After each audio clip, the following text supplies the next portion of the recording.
Acum vreau să vă arăt un exemplu de cum se votează în diaspora. Moldova. Moldova a votat în proporție de 60% cu USR și cu Partidul Național Liberal, dragii mei. Moldova. Moldova de care unii dintre voi ați râs că iată, Moldova nu vor în Uniunea Europeană, votează cu rușii. La ei atacul a fost unul și mai mare decât la noi.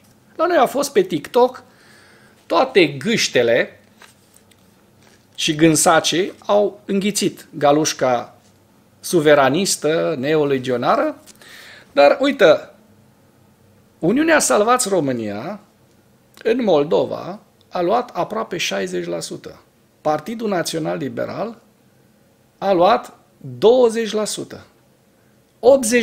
80% oameni buni vot pro-NATO, pro-UE. Deci oamenii ăia știu ce vor. Și în timp ce noi, care ne-am bucurat de toate beneficiile și de toate avantajele unui trai în Uniunea Europeană, se pare că nu mai știm ce vrem. Probabil vrem vize din nou, vrem să dăm afară investitorii, să naționalizăm totul, ca pe vremea lui Ceașcă, să închidem țara, să fim noi suveraniști și să trăim pe peleul nostru. Asta vrem. Și asta ne poate aduce sfârșitul ca popor. Pentru că am văzut și noi în afara umbrelei NATO și a Uniunii Europene, Ucraina. Iată Ucraina ce se întâmplă. Imediat se fac 3 ani de când oamenii ăia luptă și mor pe front. Și cum am mai spus-o, au rezistat cu demnitate până acum. Iar noi pierdem lupta pe TikTok. Lăsăm toate aceste analize și acum revenim la Ucraina. Revenim la subiectele principale, externe, la ziua 1013 a războiului din Ucraina. Institutul pentru Studiul Războiului a analizat modul în care creșterea cheltuielilor militare rusești ar afecta războiul din Ucraina. Președintele Zelenski este convins că Putin va folosi armata nord-coreeană pe post de carne de tun.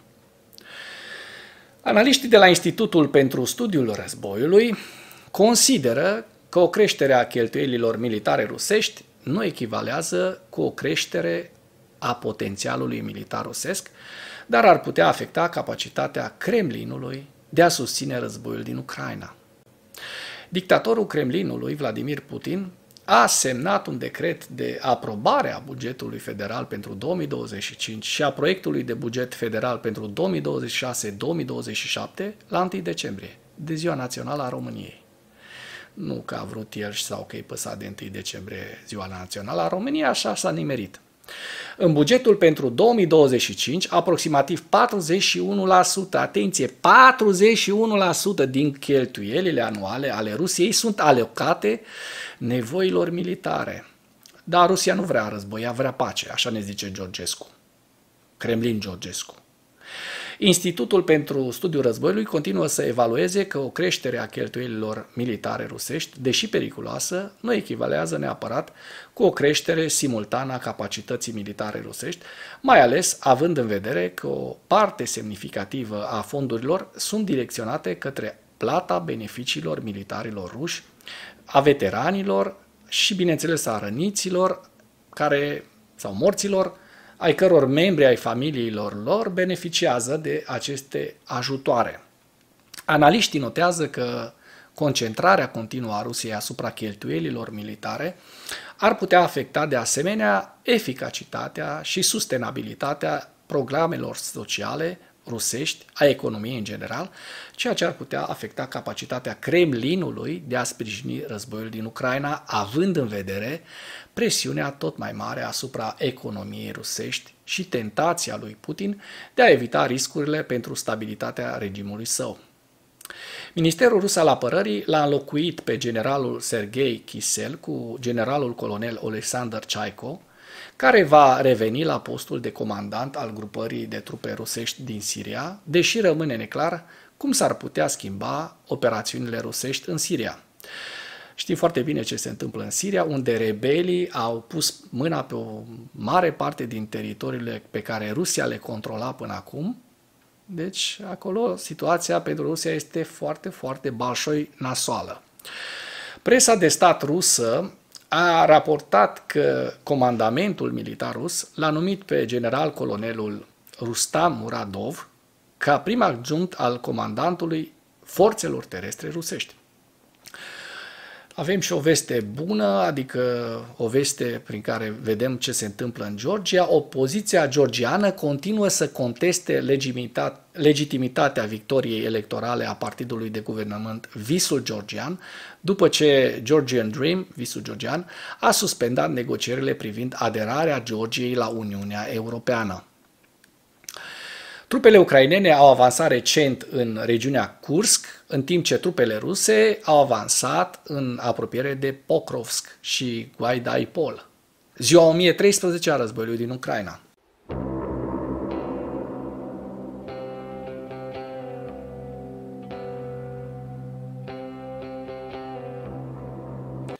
Potrivit statului major al Forțelor Armate ale Ucrainei, în dimineața zilei de 2 decembrie 2024, pierderile totale în lupta ale Rusiei de la începutul invaziei pe scară largă, neprovocate asupra Ucrainei, se ridică la peste 744.000 de militari. În ultimele 24 de ore, Rusia a înregistrat pierderi pe frontul din Ucraina, între care 1790 de militari, 9 tancuri, 28 de vehicule blindate de luptă și 30 de piese de artilerie.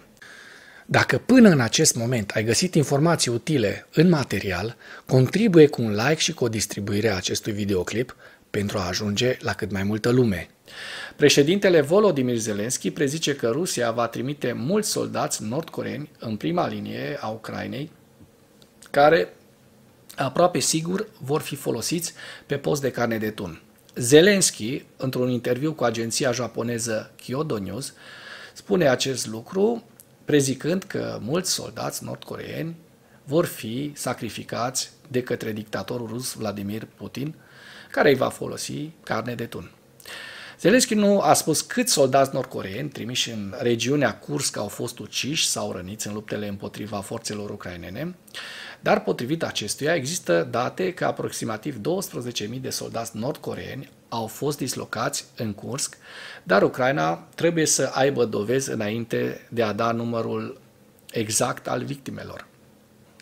Zelensky a mai declarat că sprijinul pentru Ucraina din partea partenerilor săi este insuficient și a cerut NATO să invite Ucraina să se alăture alianței cât mai curând posibil. Iată, unii vor în NATO, dar nu invită nimeni și se luptă de aproape 3 ani cu rusul.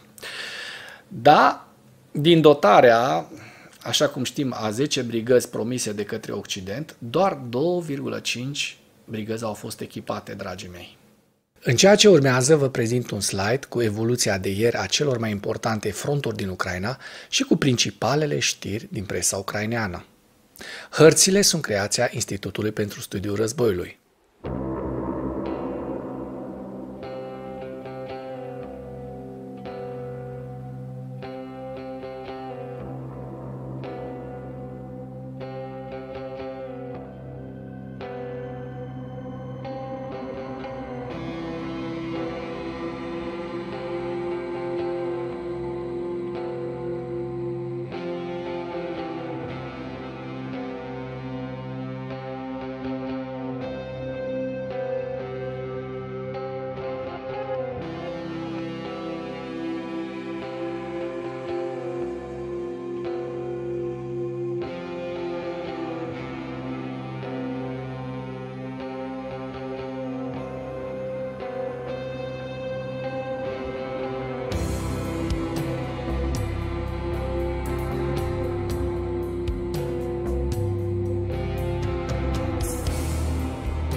Mulțumesc pentru vizionare. Dacă vrei să susții acest canal, abonează-te la Animatura.